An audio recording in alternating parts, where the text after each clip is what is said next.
Ladies and gentlemen, dear friends, I'm glad to be here today in person, and I'm grateful that you don't stay aside, Ukraine and Ukrainians. There are 7,000 kilometers between Ukraine and Korea. But these kilometers will not prevent our mutual understanding. We are close. I have to tell the world what Ukraine is going through because of Russian attack.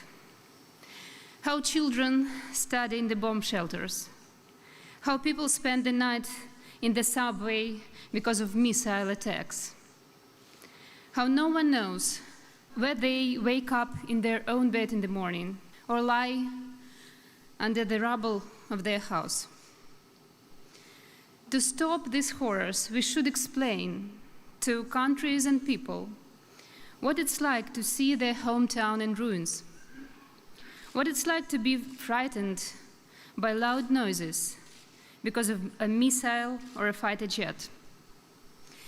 But I do not need to explain this to the people of South Korea, because you know and remember what it is like to fight for your lives and freedom. Looking at beautiful Seoul today, it is hard to believe that it was once in ruins, just as the Ukrainian cities of Mariupol and Bakhmut now. That it was just subjected to deadly bombardment, just as Kherson now. And I want to tell you about this particular city because it has gone through everything that Seoul went through: occupation, torture and repression of its residents, liberation. And now it's enduring Russian attacks every day. We have calculated that Kherson region is now shelled by Russia 360 times a week on average, 50 times a day. Imagine what it takes to live in this city, the city where there are 50 chances to die every day. I still see in front of my eyes Kherson supermarket and the market, bombed by Russians 2 weeks ago, with bloodied visitors and staff. That day alone, more than 20 people were killed by Russian missile terror. I still see in front of my eyes a bus stop that was destroyed by a Russian air raid. People were just going to work, but 4 of them were left lying there. I still see in front of my eyes 6 Ukrainian rescuers, people who are clearing mine traps left by Russians in the fields around the city every day. This group was recently killed by Russian shelling, but the next day, their colleagues came to work to continue clearing their homeland so that no one loses their limbs stepping on mines laid by the occupiers. How do you live in Ukraine under the constant threat of death? Korean journalists asked me the other day. And here I have another example from Kherson. The Russians recently shelled the station when a regular passenger train was departing. Its crew were wounded, but this train went on its way and arrived on time. It was greeted with applause. This is the image of the whole life of Ukrainians now.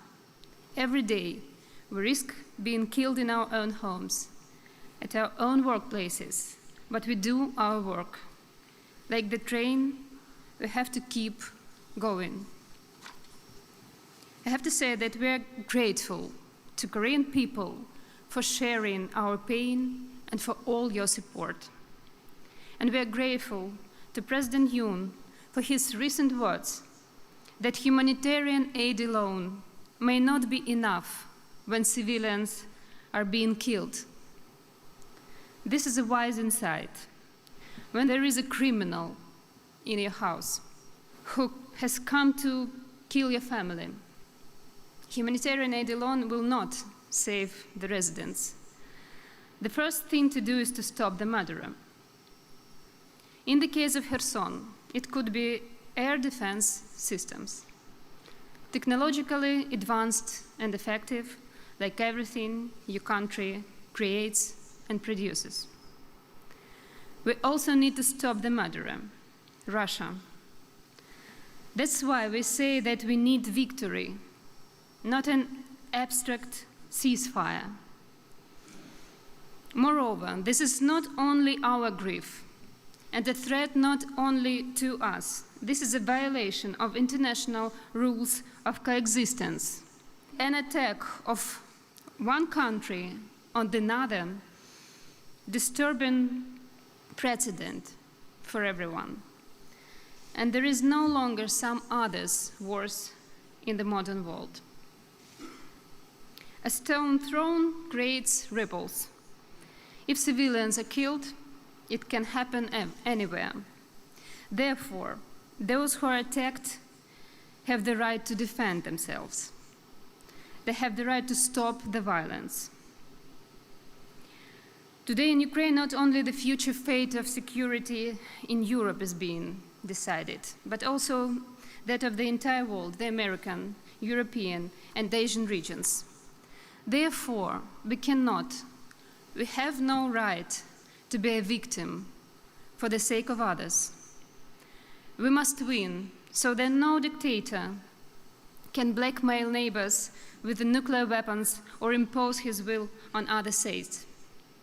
So that no bigger neighbor thinks it has the right of power to offend the smaller one. You knew this much earlier than others from your own experience.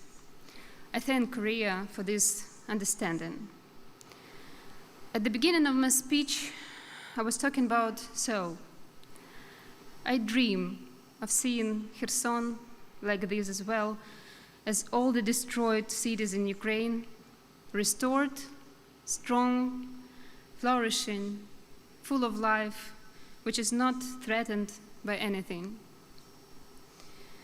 You once gained this right by showing that truth triumphs over force and aggression.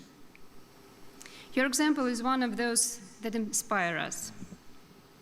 For Ukraine, Korea has always been a leader in technology and development, and it can now become a model of leadership in helping to return peace to the world. You can become a leader of humanity. And this is also our common value. We all want our people, our nations to live. Let it be so. Thank you. Thank you for insightful speech, Madam First Lady Zelenska. Many must have sympathized with this message for peace. 네, 올레나 젤렌스카 영부인님 다시 한번 말씀 감사드립니다. 네, 평화를 위한 메시지에 분명 많은 분들이 공감하셨을 겁니다.